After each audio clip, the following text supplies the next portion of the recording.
Coming up on School Matters, it's a performance like you've never seen before. We've got front row seats as this unicycle troupe hits the pavement at one of our elementary schools. What important message these amazing athletes brought our students, and what neat tricks they used along the way. Plus, they're among the best tennis players in the world. And they say they came all the way to this school because of this boy, what he did, and how his classmates also scored. And we're taking the love of reading to the next level. Duval County Public Schools is joining forces with Chick-fil-A and putting books on the menu. What celebrity readers we caught up with, and what valuable lessons these students walked away with. School Matters starts now.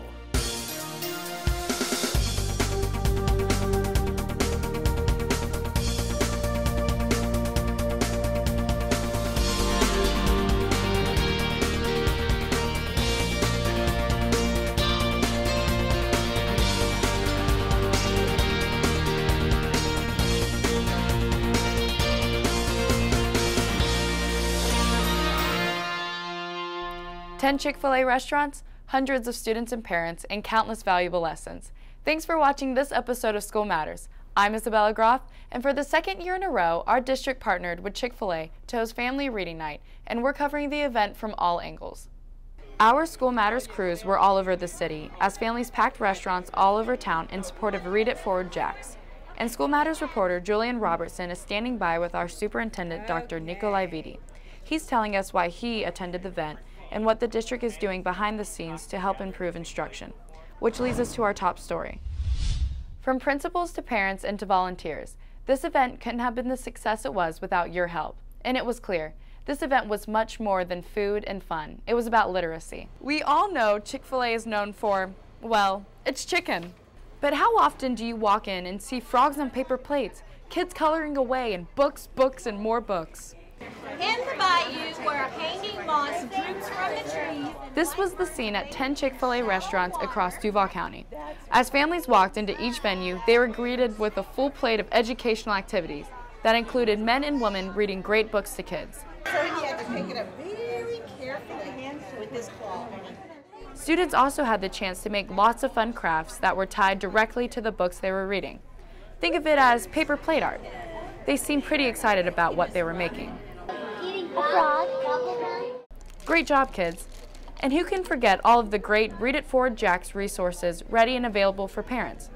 Dr. Viti made a special appearance at this Southside restaurant. I suppose fancy feathers are more important than laying eggs.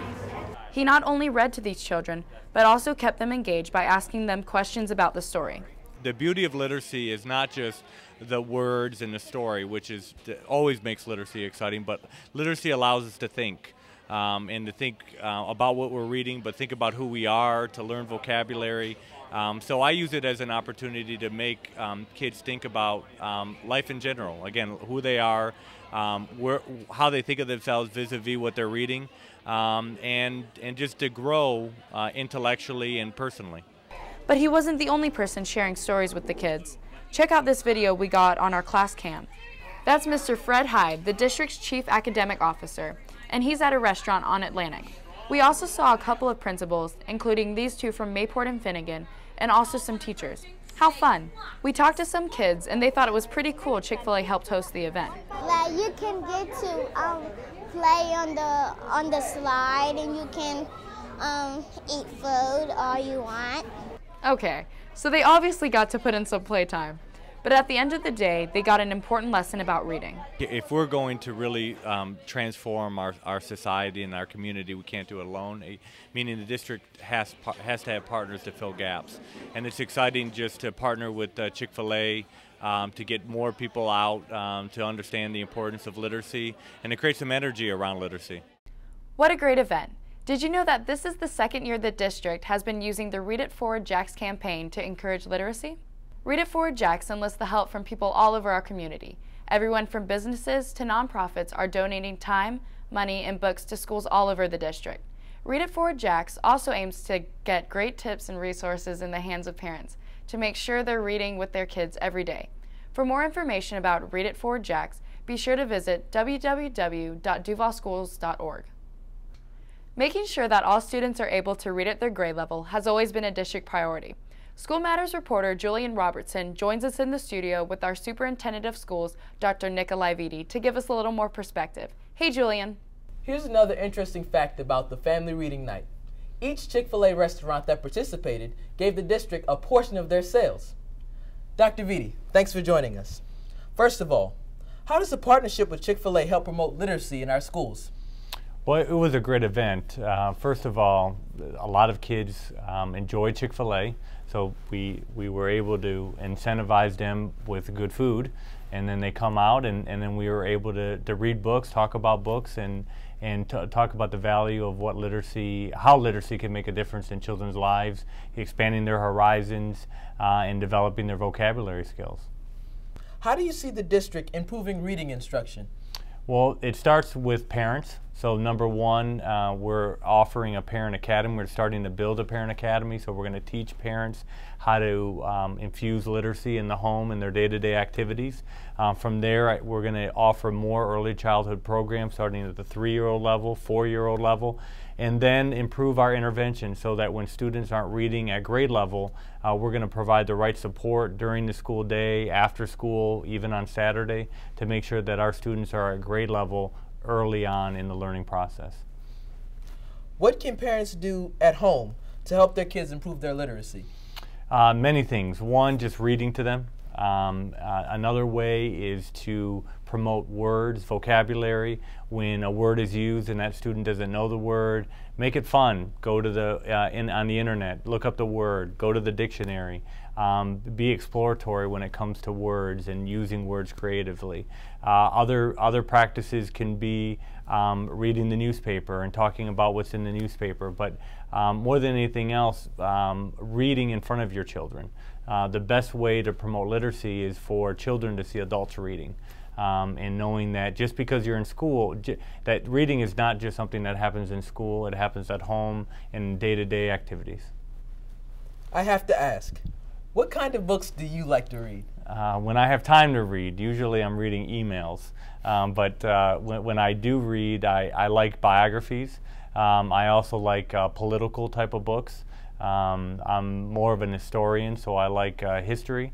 And then I like to read the newspaper time to time, and I would say more political magazines. Thanks for joining us, Dr. Vitti. Thank you. We'll be hearing from Dr. Vitti again at the end of the show. Be sure to tune in. In the meantime, keep reading. Back to you guys. Thanks, Julian. So we're going to switch gears up a bit by serving up a story out of one of our elementary schools. Some of the best tennis players in the world put on quite a show at Stockton Elementary. What may look like a bona fide tennis tournament is really a visit from the U.S. Davis Cup team at Stockton Elementary School. But they had to stop by the school for a very special reason. You see, the Davis Cup hosted a district-wide essay contest for elementary school students. 9-year-old Wallace Grissett, a student at Stockton, wrote the winning essay. Because of his win, the team hosted a 10 and under clinic for the school, complete with a lighter and smaller tennis rackets, a shorter net, and different size balls. I wrote about how tennis keeps you fit and healthy and how it's fun and it keeps you flexible. I like it because they're some of the best in the whole world, and not much kids get to see the best tennis players in the whole world. We get a rush out of this. I mean, it's great to feel the energy coming from the kids. They're excited about seeing a team that represents the United States. You're looking at the best in class, the best tennis players in America. So I think it's good energy all around. If you didn't already notice, all these students also got free 10 and under tennis shirts. But that wasn't it. The school got $1,400 worth of USTA 10 and under tennis equipment and also 40 tickets to that match that they were in town for. Pretty cool, huh?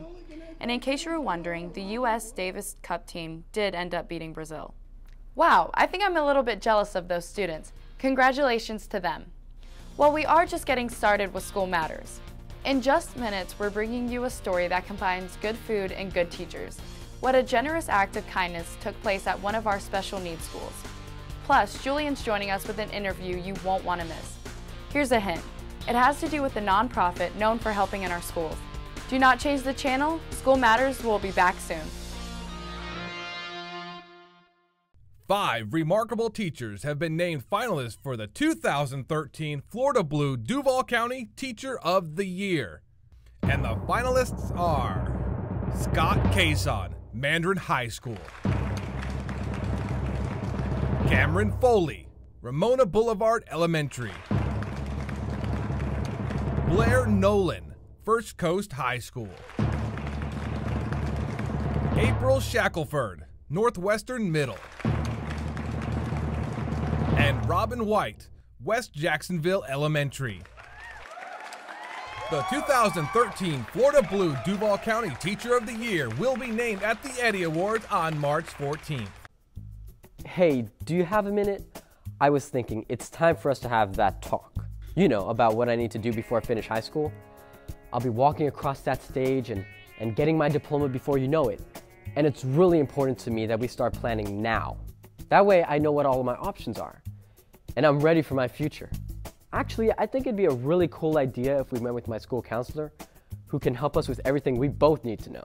You know, you make a really good point, and the district is doing something new this year to help you out. We're setting aside time for counselors like me to meet with 10th graders and their parents or guardians. It's time for us all to get together to set goals for your graduation. But not just graduation, life after high school. So what will these meetings look like? For starters, we're going to get one of these. It's a personal graduation tracker. This lets me know what I need in order to graduate.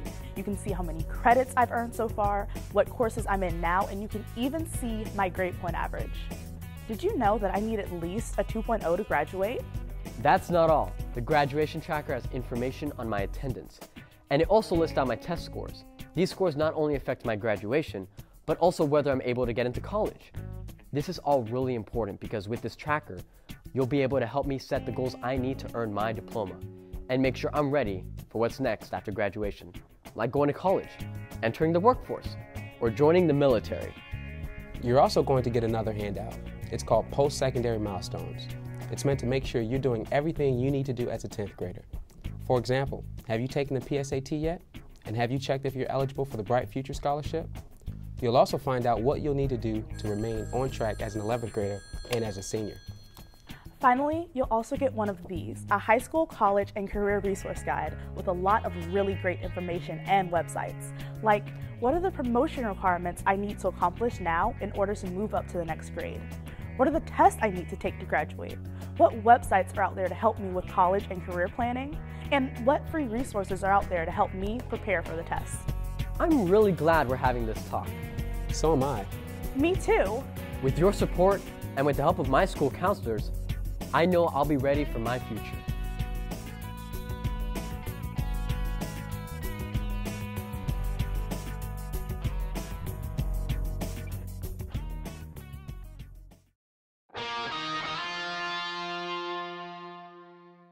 In the teaching field, you don't get a lot of accolades, which, you know, most people don't really want it too much, but it is nice to receive it.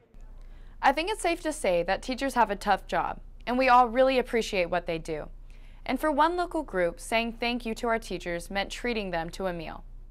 The tables were set and the volunteers got everything ready.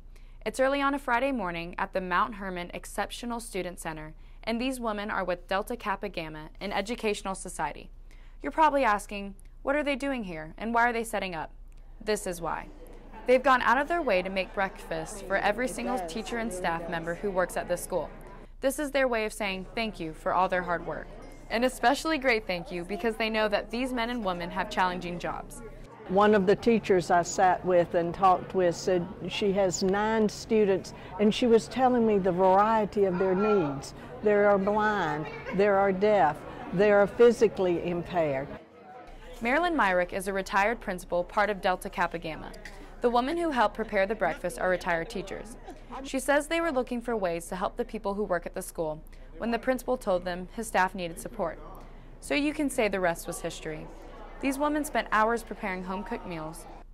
Teachers we spoke to say they couldn't be more thrilled. Volunteers say this couldn't be more fulfilling. I have to say thank you from the bottom of our hearts, and it just means so much, more than words can even convey. It made me very, very happy. I was happy I got up early and prepared my foods for the group. It was worth every moment of it. Speaking of generosity, we have some pretty good news to tell you about a district campaign. The big news? Generous donors were able to help raise hundreds of thousands of dollars for the United Way. School Matters reporter Julian Robertson is joining us with a guest who has the details. Julian? You may not realize it, but the United Way does a lot to help out our students and schools, so we always jump at the chance to help them out in return. I'm joined by Cheryl Reddick, Director of the district's Community and Family Engagement Office. First of all, how much did the district help raise, and how was it done? Well, I'm pleased to share that the district raised $313,677.89 as of February 1st. And that was done using a variety of campaign techniques in the schools and in the district office, some basic and some very creative. We have many people to thank for their participation in this year's United Way campaign. What are some of the ways United Way is involved in our district and in our schools? Well, United Way is a leading partner with Full Service Schools, which really represents a program that offers wraparound services for students and their families. Things like individual and family counseling, and the provision of basic services to those students and their families. As well, there's another program called Achievers for Life, which identifies incoming 6th graders who might be considered at risk, and it provides services for them through mentoring and case management. Why is it so important for the district to have relationships with the United Way and other nonprofit organizations? Oh, those partnerships are vital to successful student outcomes because the work that each of the organizations provide really represents a chance at successful student outcomes, and it's the education of the whole child in the process. Thanks for joining us. Thank you for having me. By the way, this campaign will be highlighted during the March 5th school board meeting. Many people and schools will be recognized for what they did to help us reach this goal. Back to you. Thanks, Julian. We're almost done with School Matters.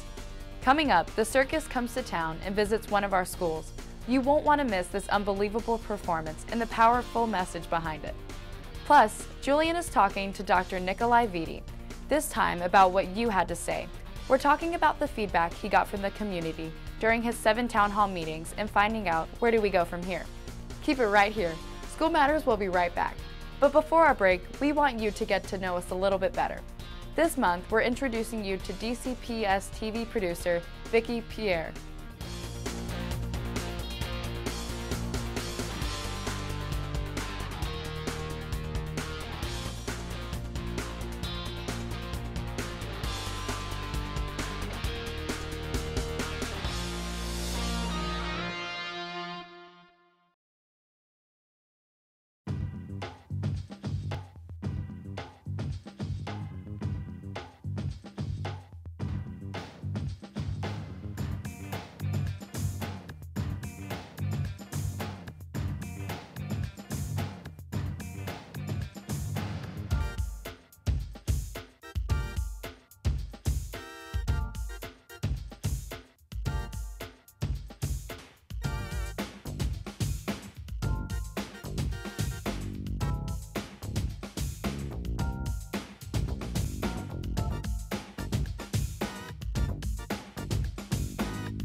My name is Christopher A. Smith. I'm in the 12th grade and I attend Robert E. Lee High School. While at Robert E. Lee, I participated in the Early College Magnet Program and I have completed and obtained 63 credit hours. Advice I would give to an incoming freshman into the Robert E. Lee Early College Program would be just stay focused, stay determined, stay motivated.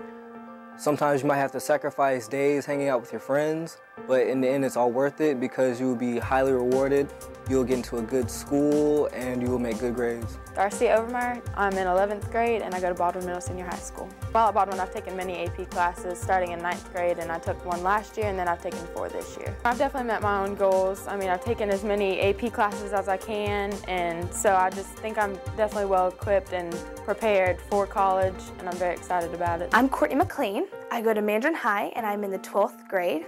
In my honors and AP classes throughout my years of high school, I do think that I met my personal goals in that I very much took advantage of my educational opportunities, and I used those opportunities to excel on my ACE and AP exams at the end of every year to gain college credits. Malik Jackson in the 12th grade, and I attend John Rebolt Senior High School, and I am an IB student there. I'm a part of the inaugural class. When I found out Rebolt was going to have an IB program, and I live on the north side, northwest side specifically, like maybe 5 minutes away from the school, it just seemed like a perfect fit. And I just think it's really beneficial to be a part of a program. I'm an IB student, but I have friends that are in ACE, early college, you name it, and they've all enjoyed and they've all have benefited from being in those programs. So I just think it's a great opportunity to just join an accelerated program in general. IB promotes you being able to think for yourself. So IB wants you to be the complete package as a student, and I think that's fantastic.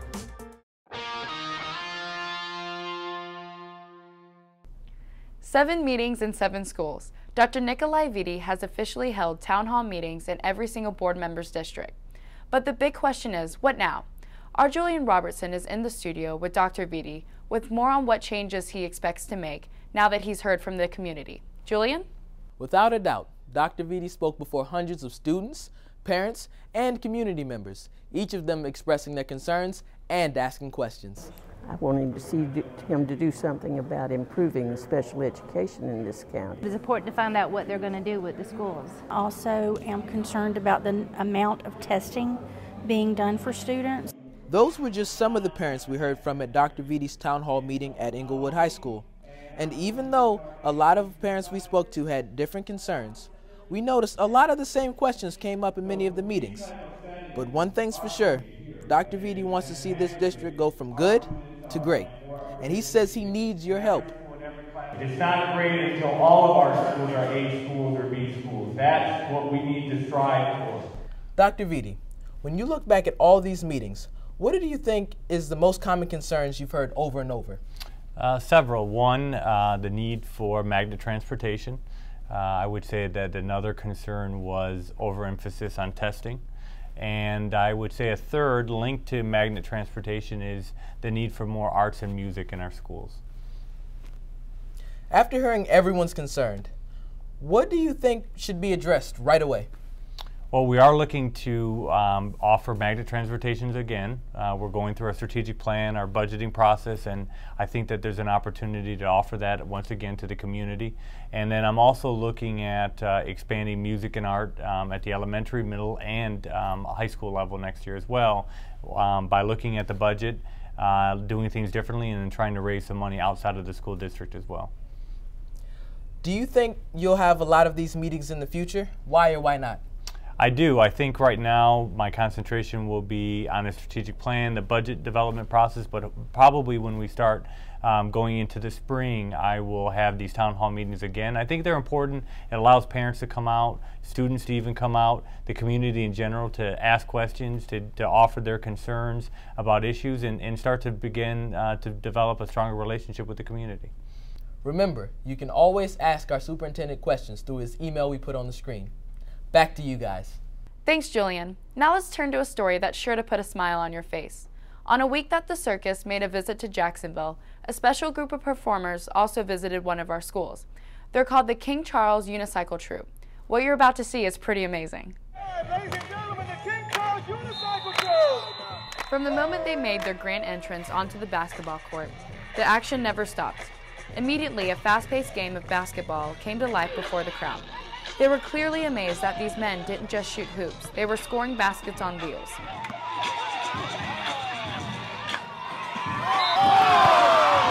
Wow. Thanks to a visit by the Ringling Brothers and Barnum and Bailey Circus, the students of Martin Luther King Elementary School got a visit by this unicycle troupe. That's the positive energy, that's the charge, that's what keeps us going, continuing the legacy. It's just a lot of positive energy and flow. This show was about much more than the neat tricks these students got to see. It was about making sure that they got an important message. In fact, each member of the troupe took time to speak to students about what they call the key to success. Check it out. Stay in school, that's the #1 educator's key to success. Stay in school, you can achieve anything you put your mind to. So everyone, everybody say, stay in school! All right, stay in school. Make sure you listen to your parents and stay away from trouble. They made their point pretty clear, don't you think?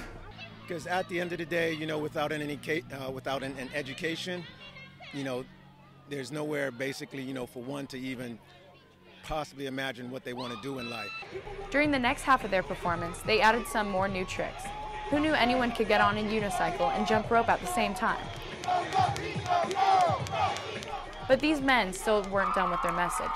Before they headed out, they talked to students about bullying. Is there bullying in Martin Luther King Fame Academy?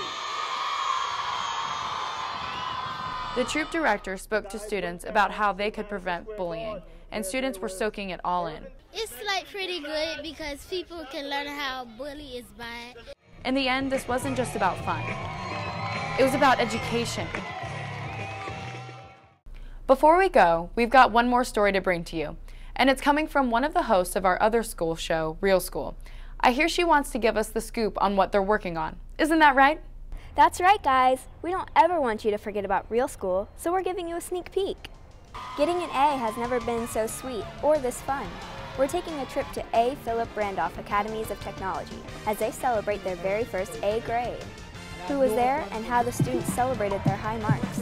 And they're at the top of their game and fresh off a big win.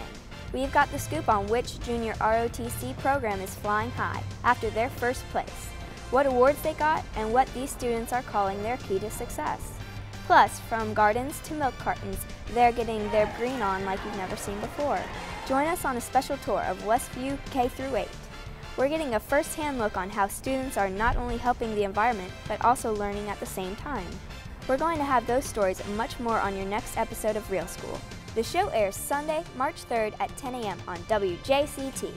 You guys better be there. I promise you won't be disappointed. From Landon Middle School, I'm Lola Myers. Now back to you. Thanks, Lola, and thank you for watching this episode of School Matters. Remember, the good news doesn't have to stop here. We're always updating on our website. Just visit duvalschools.org. Also, be sure to like us on Facebook and follow us on Twitter. From all of us, have a great day.